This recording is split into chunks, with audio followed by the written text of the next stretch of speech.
All right, channel news. I had to find a new spot since I'm late in filming this. This is the only spot I could find that was completely in the shade. Okay, so I'm tempted to make this a Q&A. It'll be easier. But I don't have any questions prepared ahead of time, so I'm gonna have to wing it. I don't like winging it all the time. Most of the time, yeah, but all the time, no. I did write some notes, I think. The last channel news had a thought experiment, right? I can expand or expound on the thought experiment. I was thinking about doing that, and then whatever questions I can think of to pop up. What am I going to nap next? I think I'm going to nap this next. It's a piece of high-grade dacite that I got from a friend of mine. I don't like napping these big pieces, but I'll make an exception for this one. It looks like really good dacite. And I need to make a lot more Clovis points on the side for various people and projects, but I'm not taking on any new projects. It's already September. I have to cut it off. All right. And I made a bunch of bifaces yesterday for upcoming projects. So this coming auction may only be 5 or 6 items, pretty much like the last auction, until I get caught up with my back orders. Luckily, there's 5 auctions this month because it's a month with 5 Mondays. Yeah. Amazing. And I think December has 5 Mondays too. So, when I have more auctions, I make more money. I can buy more rocks or other stuff. All right. Let's expand on the thought experiment. All right.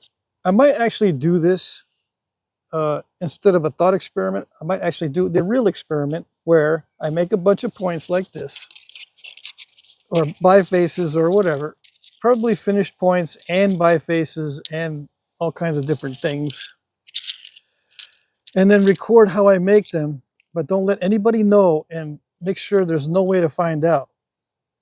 I won't upload the videos until later, so I can show you exactly how they're made to see how you did. If you wanted to guess, make a bunch of these with different methods and then see how well you did. Now, I know for a fact that I can make those in a way that you'll never guess. Yeah. I know how to make those in ways that you will always be wrong. There are different ways to do this, but I'm going to use probably one way. There are other ways. I might be sneaky. Sneakier. The one way that I can guarantee that you will not guess how these are made is if I make them with a technique you've never seen. You think you've seen all the techniques. Some people think they've read the entire internet. Some have come pretty close, and you've seen it all. You think you've seen it all. No. I know for a fact I've got 2 techniques that you've never seen before that I work on from time to time. And a couple that you have seen in a few videos, but hardly anybody uses the techniques. I might mix those in too. See, the problem with this type of experiment is because people can think of all kinds of different excuses for why they were correct. Let's say that they are correct. Let's say that you guessed everything about how I made this.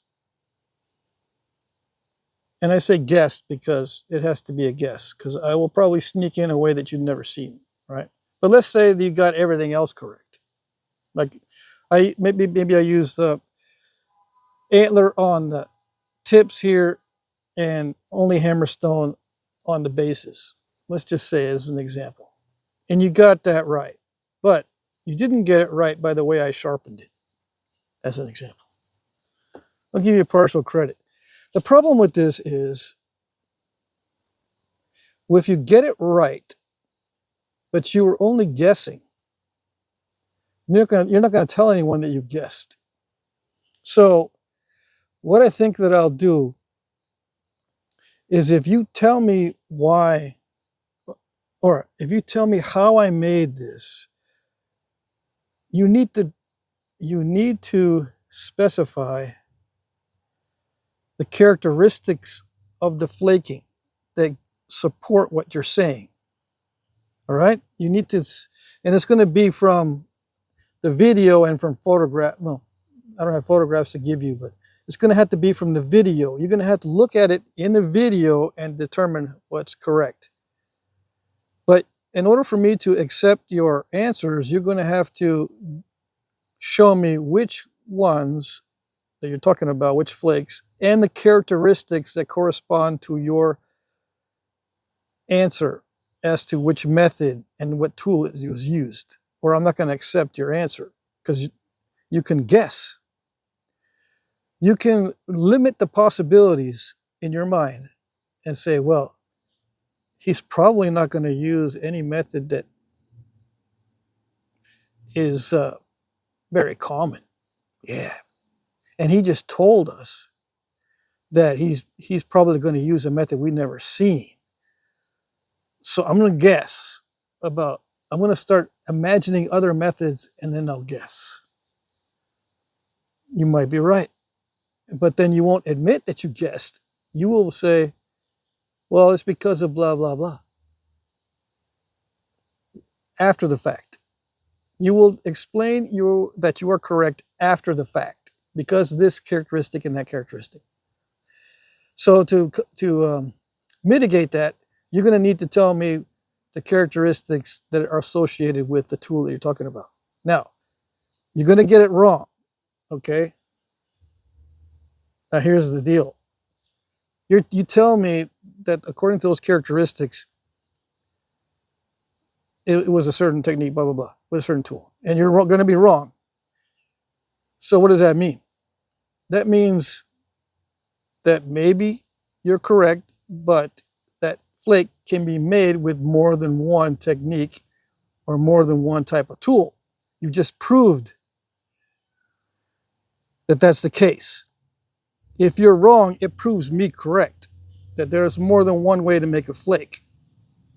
And believe me, I can make sure that you're wrong. Now, this is not a fair test, okay? This is very sneaky.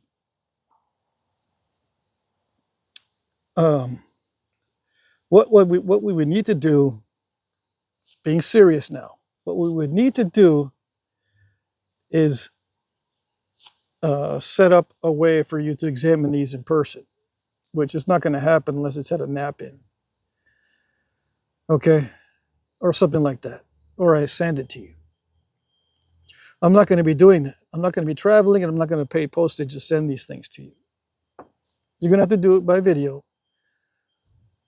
I won't make it too difficult. And I think I'll do it maybe for one video to try it out. Now, another thing is, the answers have to be hidden from other people. Okay? Your answers cannot be known to others. Because if it's true that these flakes have signatures, and people are guessing to see how, like that flake right there, if people are, sometimes guessing, but let's say people are determining that that flake is made in a certain way, and they are correct, and they want to be correct, they've got to match without knowing each other's responses.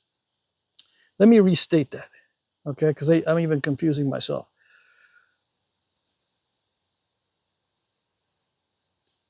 Let's say you got that correct with the correct technique and the correct tool. We have to hide your responses from other guys, because if they're good at knowing what this technique was, they should get the same answer, right? And we had to hide the answers because we don't want anyone copying off of each other, because that does happen. And when you start copying off of each other, you form an artificial consensus. Okay, are you getting where I'm going with that? The artificial consensus will be people copying each other just so they can create a consensus to create the illusion that they know,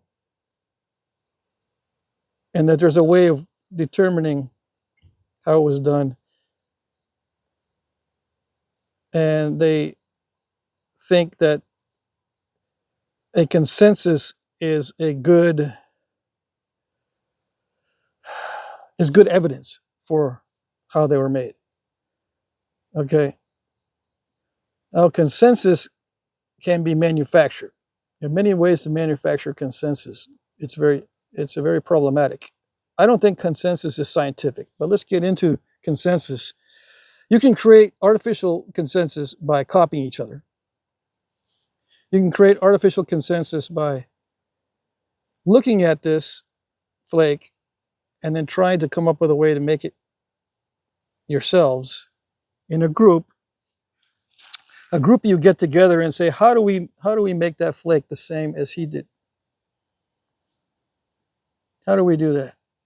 They brainstorm together in a group, and you all get good at making that one flake. Okay? And let's say by coincidence you're correct. You will not attribute your success in guessing correctly to chance. You'll attribute your success by saying there's a consensus. Okay? Consensus is not a very strong way of finding truth, because it can be manufactured, or you can get sneaky about it. Okay? Now, I guarantee if I make this flake in a sneaky way, you'll never figure out how it was made. Even if you have a group of guys getting together and examining that. Let's say I pass it around to a bunch of guys. They will not be able to figure out how to make that flake from the flake itself. Okay? That's what many nappers that are into this how they were made thing operate. They look at the flake, they think, I know how to make that. They practice making a flake that looks like that and say, that's how it was made. That's manufacturing the evidence. You're napping to the specs. And if there's a narrative behind it, like there's many narratives on how clovis were made, you can go, well, that's the narrative. I can practice how it was made in that way and then claim that that's how it was made. It's the opposite of what you should be doing. You should be examining the artifact, yes. But don't create a narrative and then nap to the narrative. Try different methods of making it and then say, I have various methods that this could be made. One of them might be the way, as long as we haven't missed anything or missed a certain way that it could have been done.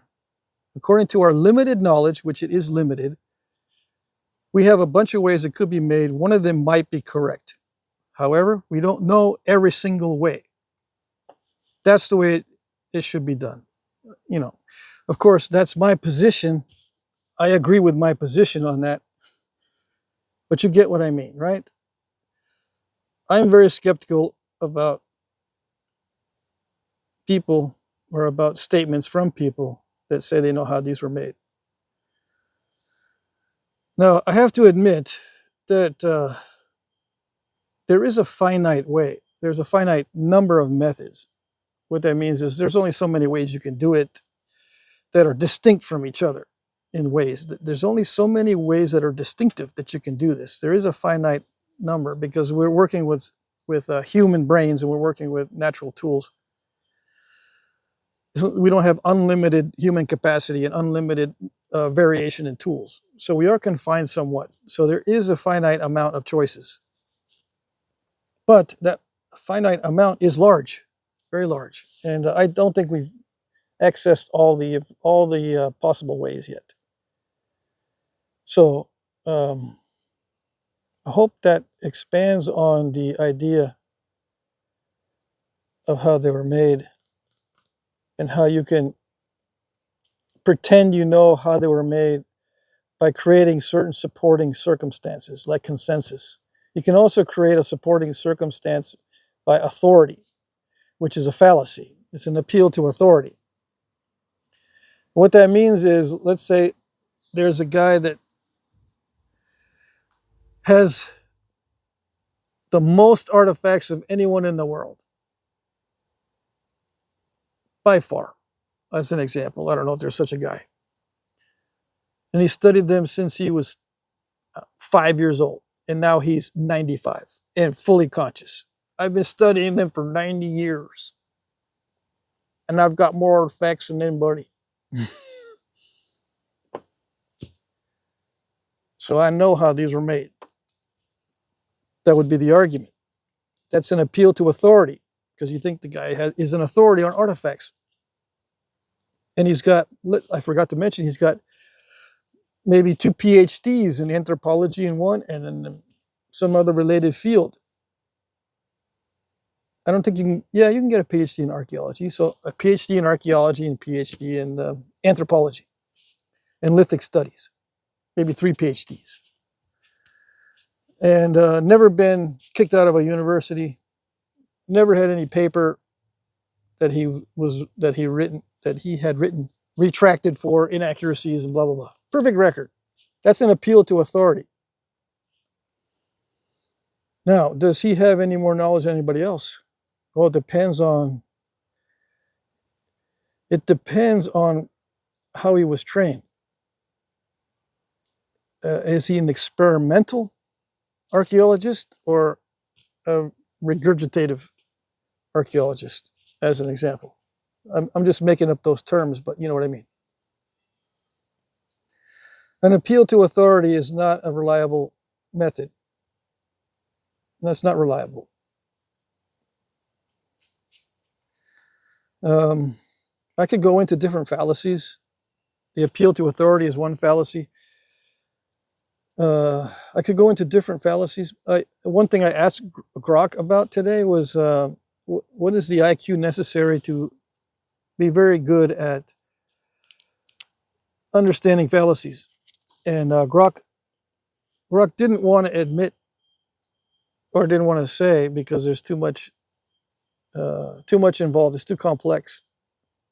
Because some people, even with low IQ, can learn what a fallacy is. But I got it to admit that in order to apply logic to a situation, your IQ cannot be low.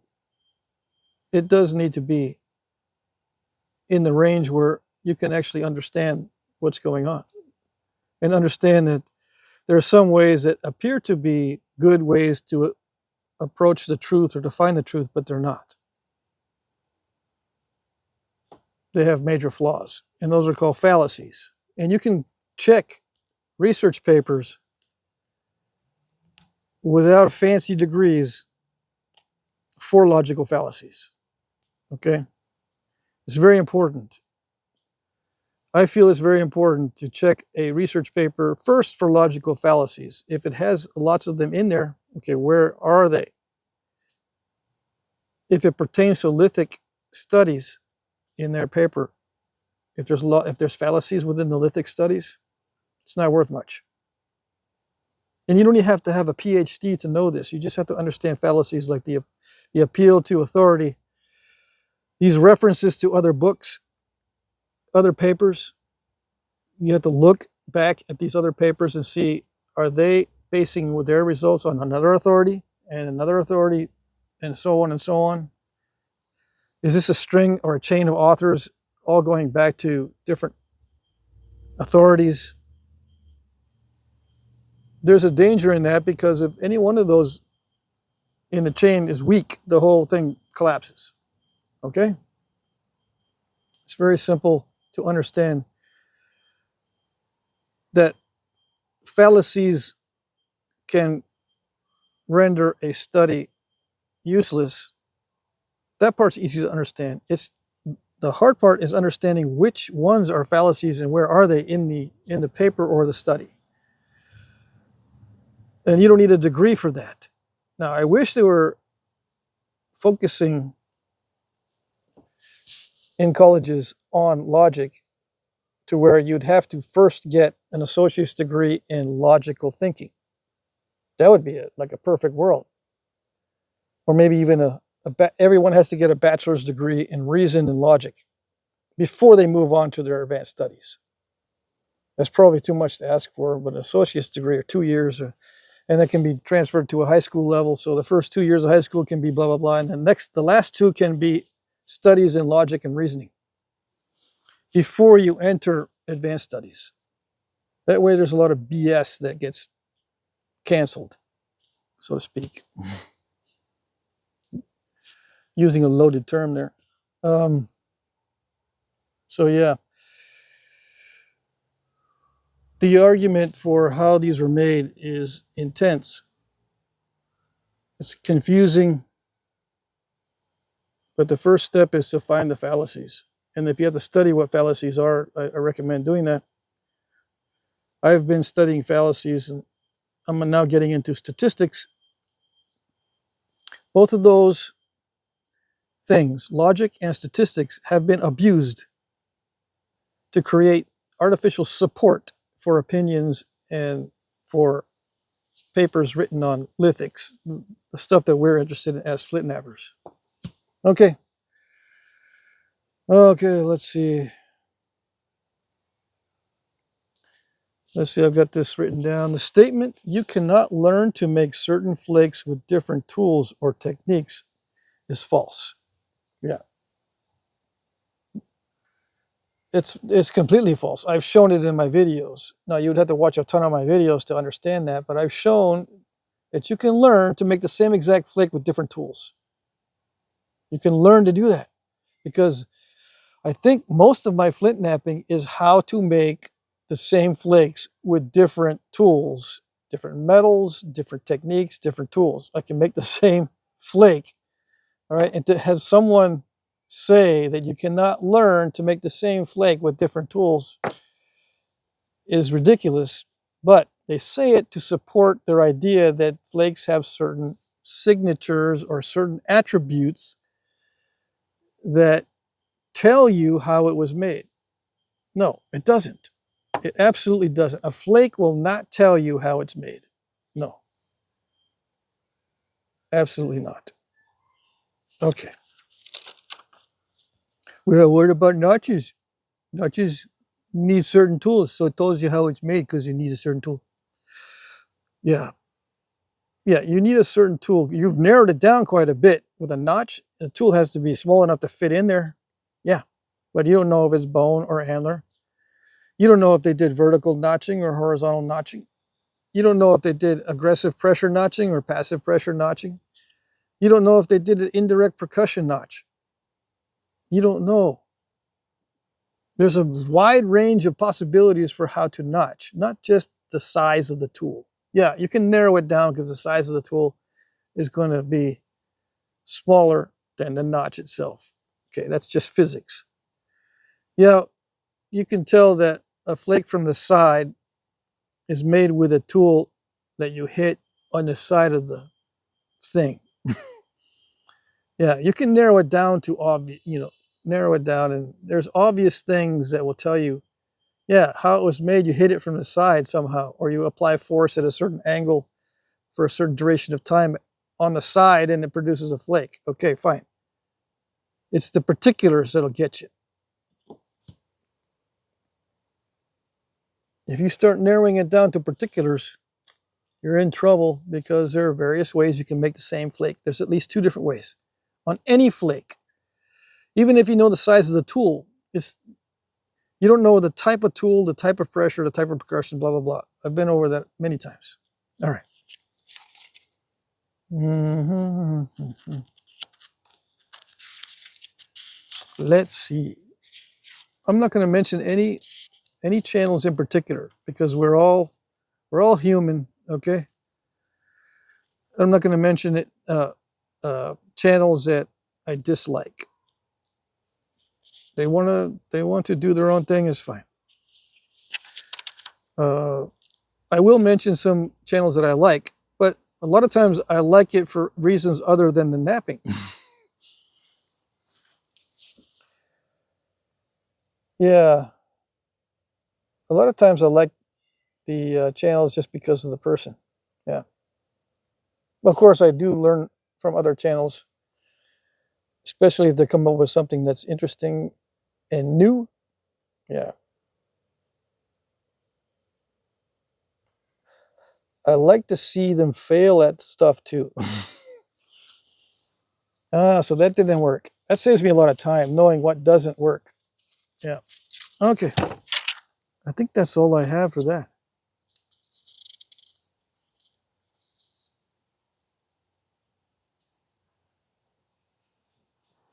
I think I covered it. Yeah. All right. I expanded on the idea of how they were made, and it's already almost 30 minutes. That's good enough.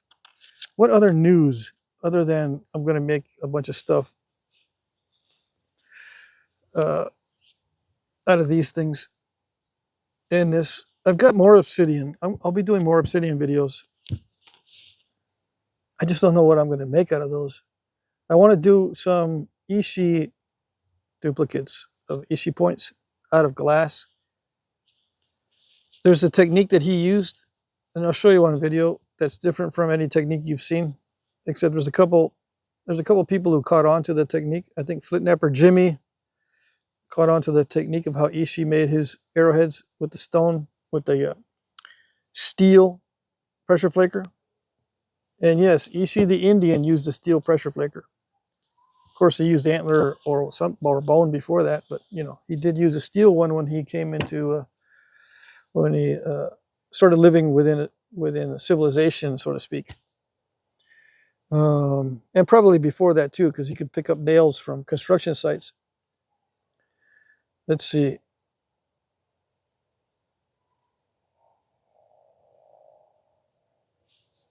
Oh yeah, the Eden points. I'm studying the casts on the Eden points and the Scots Bluff and the first view. But all that stuff is just pressure flaking skills. Now you might say, well, see, you're saying that they're made with pressure flakes, but you're wrong because you're saying how they're made. Yeah, they're made with pressure flakes, probably in most cases, because it's the easiest. It's the path of least resistance. But I don't know exactly. And I don't know what kind of pressure they used. I'm just going to use the kind of pressure that I'm able to use. But I don't know if it's levered pressure where you have this inside of something rigid and you use a lever like a bent stick or something to, I don't know how to explain it, but you can use something to lever the flakes off or be more consistent in some way. Or I don't know the type of support or the type of structure that was holding the Eden points to make them. But yeah, pressure flaking would be the path of least resistance, but it could be percussion flaking with indirect percussion, either vertical or horizontal. I know it's difficult to make consistent flakes with vertical indirect percussion, but if it's in a holder, it's been shown that it can be done that way. Um, so yeah, I do say in some cases that I think it's done with pressure or percussion, right? But I'm not saying it, I hope I'm not making the mistake that I'm saying it because I know that's how it was made. No, I'm saying it because I can do it that way. It's one way to do it. So if I have not been clear on that, let's be clear. It's one way of doing it. Okay. All right, I think that's it. I'm all talked out. There you go.